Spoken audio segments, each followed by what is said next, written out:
Hi guys, welcome back to the channel and I thank you so much for your support. I wanted to bring you an update on the Jordan Neely story, who is the young guy, the Michael Jackson impersonator who was crossed over on the subway last month. The person who was responsible for his crossing over, a former Marine named Daniel Penny, has been indicted by the grand jury. Right now, no one knows what the charges are because they have decided to seal everything. I don't understand why they would seal everything. That everything has been public so far. So I think that things should remain public as of right now. But he has been indicted by the grand jury, and they have decided that charges are warranted. We know that he had prior been arrested on manslaughter, second degree manslaughter charges.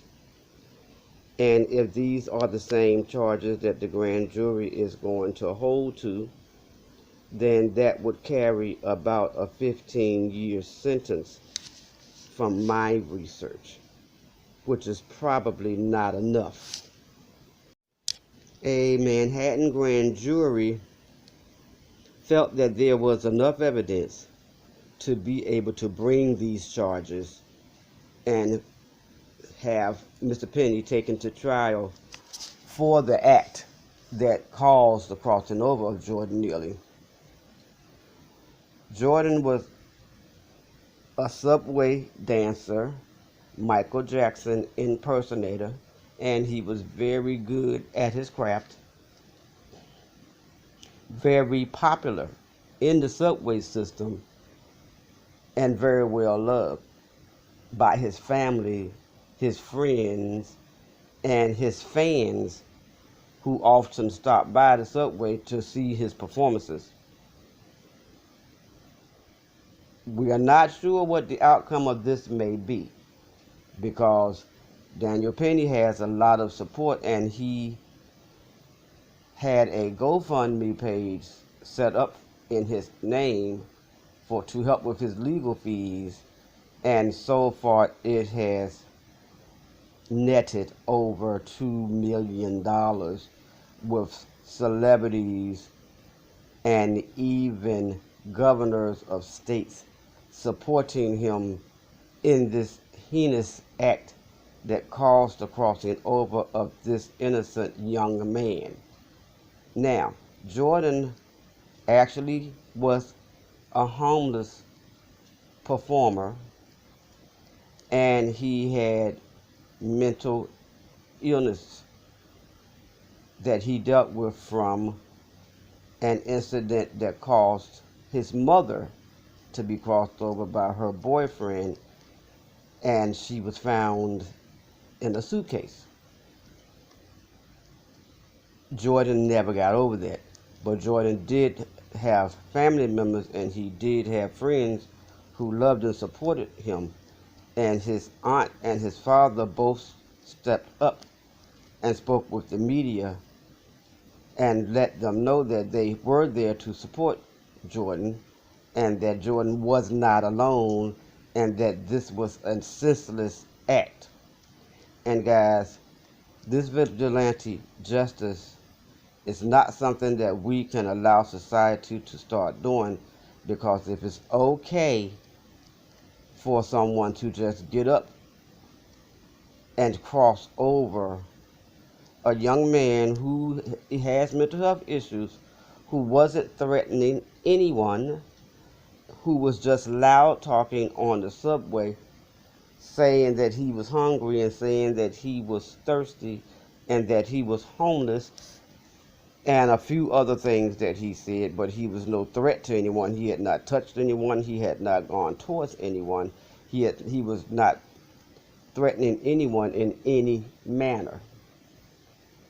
Jordan actually was laid to rest, and his eulogy was done again by Reverend Al Sharpton. And I know Reverend Al got to be tired of doing these eulogies, and he actually has said so, because it hasn't been that long ago since he did so many others. I'm not even going to go into the names of them, but so many others who were unjustly crossed over at the hands of some officials or someone who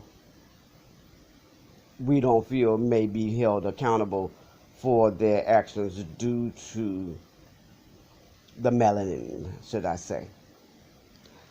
But at least we do have the grand jury from Manhattan has found enough evidence that they feel like charges are warranted, and we're going to have to try to hold on and figure out what the charges are, because many have said that the charges needed to be upgraded, that manslaughter 2 was not a strong enough charge for what happened to an innocent person on the subway who was loud and talking, but had not threatened anyone. They also made reference to charges that Jordan had against him in prior arrests, but Jordan was mentally ill and needed treatment. And Jordan wasn't the only person who steps on the subway and shows out this way. And it's been going on for years and years and years. Unruly people on the subway, but they have not had anyone to just step up unjustly and take them from their loved ones, guys. So we are going to stay on top of this story, and we are going to wait around to see if the charges are announced that he's being held on, guys, from the grand jury. And we are going to follow this case and seek justice for another person who did not deserve what happened to them. Thank you guys for coming. Please continue to keep his name uplifted, Jordan Neely. And go to YouTube and watch his videos of him dancing. He was awesome. He was an awesome young man. For those of you who are my current subscribers, much love to you. And if you are not a current subscriber, but you're here at the channel, go on and subscribe anyway and join our family. Hit the like button, guys, and that helps to move the video up in the algorithms for others to see, and leave me a comment in the comment section. Thanks for coming now. Smooches to you.